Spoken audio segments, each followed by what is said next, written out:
Hi everybody, Vic here. Today's video we're going to go over a couple things on the first generation Chevrolet Volt. I have a 2014 here. We're going to start with the basics of actually just jacking the car up and putting it on jack stands. I noticed there's been a lot of questions and a little bit of confusion on that. And while we have it in the air, we are going to finally fix that annoying clicking sound. So links to the part numbers are going to be down below, and be sure and go over and give the guys at 2 Car Pros a like and a subscribe, and hope you enjoy the video.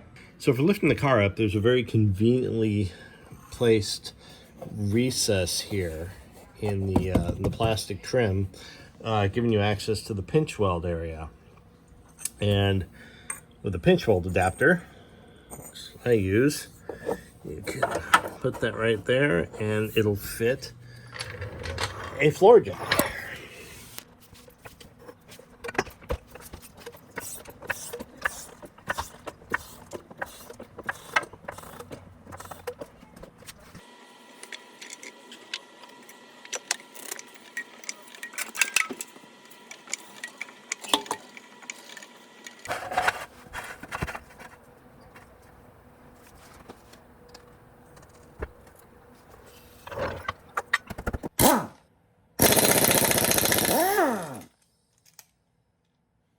If you haven't already upgraded to solid lug nuts, this is a good time to do it.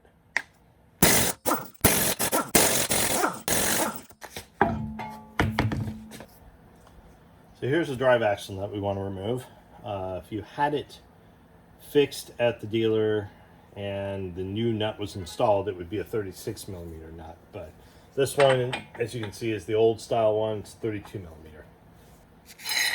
To keep the wheel from turning, some people can either put a screwdriver inside the brake right here, brake rotor, to keep it from spinning, or you could cleverly put a pry bar here and have it rest like that.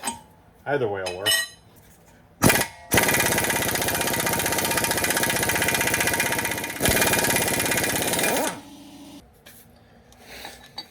Okay, so next we want to loosen 15 millimeter. We want to loosen this lower ball joint. So I'm going to have a 15 millimeter on this side on the nut, or no, I'm sorry, on the bolt, and I'm going to loosen the nut with a 15 millimeter deep socket. Just like that. Sometimes you just have to work it a little bit. There you go. So with the 10 millimeter, we're taking out the wheel speed sensor. It's not very high torqued at all, and you don't want to torque it too much when you put it back in. There's the sensor. One thing to note, these are very prone to getting dirty. You can even see how dirty it is right there. So we're going to have to make sure it's very clean when we put it back in. Otherwise, you will get a StabiliTrak error and warning lights on your dash. I also want to remove these sensor wires that are clipped. They're clipped with just very simple body clips, and just use a little pry tool like this to get those guys out. And you shouldn't need to replace the clips. They should just pop right back in, just like that. So now with a pickle fork, we're going to pop out the lower ball joint. You can usually get this item to pop just like that. And just kind of leave it dangling there. This is an 18 millimeter. Some videos online show that people use a deep impact with an air wrench and put a channel lock or a vice grip to the metal piece behind here to hold it in place, because as you can see, the bolt is spinning freely as I try to loosen the nut. That method has not given me very good results. I didn't really like the way the channel locks or the vice grip was chewing up the metal back there when I was trying to power this thing off. So I'm going to do it the slow way with a box in wrench and hold this with the Torx. I don't know what actual size it is. It looks like a T40 or something in that range. Just slow, quarter turn, reset, quarter turn, reset.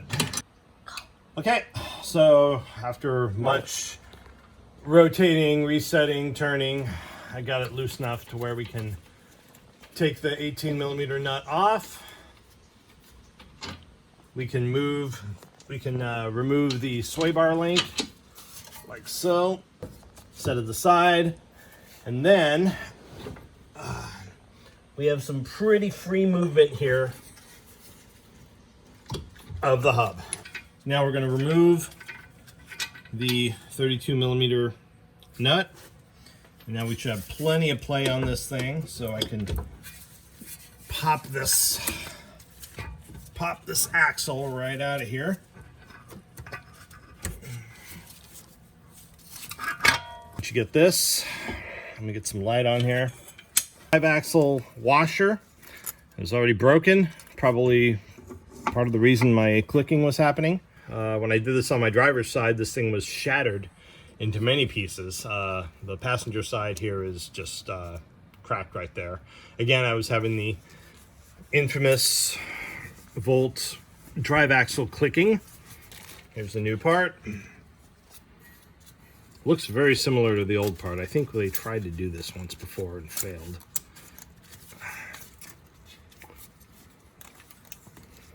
So now that we have the washer back on the axle, we can put the axle back into the hub.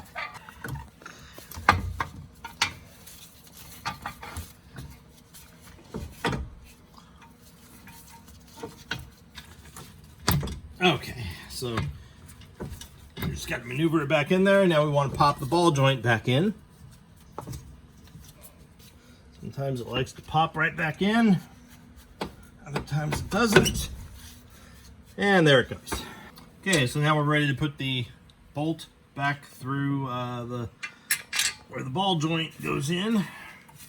Sometimes you need to wiggle the lower control arm around, either up or down, to get this thing. This is the 15mm.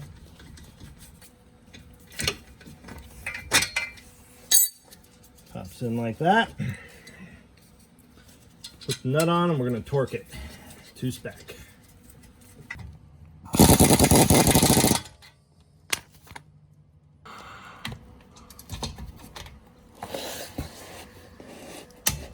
There we go. Okay, now I'm ready to put the wheel speed sensor back into the hub, which uses a magnetic ring on the hub to detect the wheel speed. Just make sure this is nice and clean before we put it back in. I got bit by doing this, and even my dealer got bit not doing this a couple years ago. They gave me the car back after trying to fix the drive axle nut, and within an hour my lights all came on and my StabiliTrak stopped working. But if that does happen, most of the time it's a very easy fix. It's just a matter of cleaning the sensor and resetting the codes. And now we have these clips, these body clips that I took off to get the cable out of the way.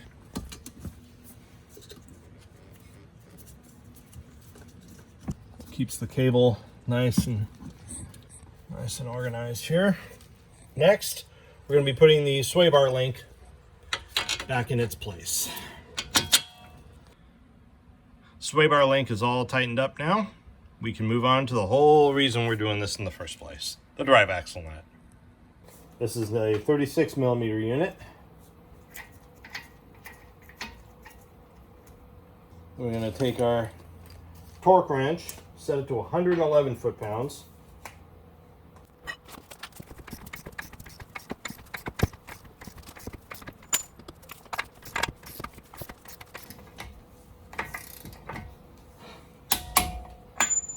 There we go. 111 foot-pounds. Now, we loosen it 45 degrees.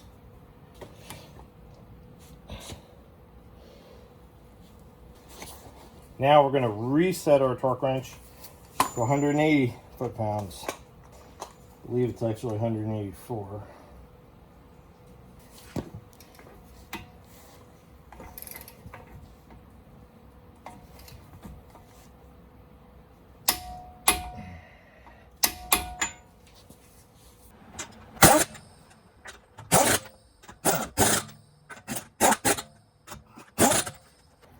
Now with our handy pinch weld adapter, Potato, see what they did there?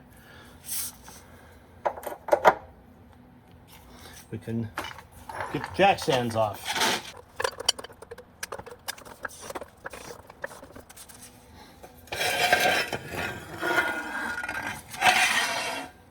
Now we have the front wheel touching the ground so it doesn't move.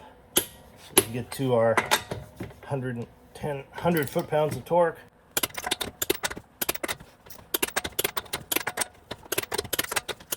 And everybody, the whole reason we did all this, no more clicking.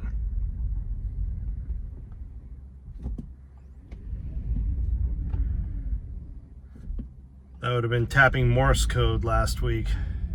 What I do recommend is everybody who wants to do this, test their cars out, take it out on a quiet road, and slam on your brakes. Make sure your StabiliTrak looks good, works well. Make sure it doesn't feel heavy in the steering. These are all problems that could have been caused by some dirt on that wheel speed sensor I showed you earlier. Brake check.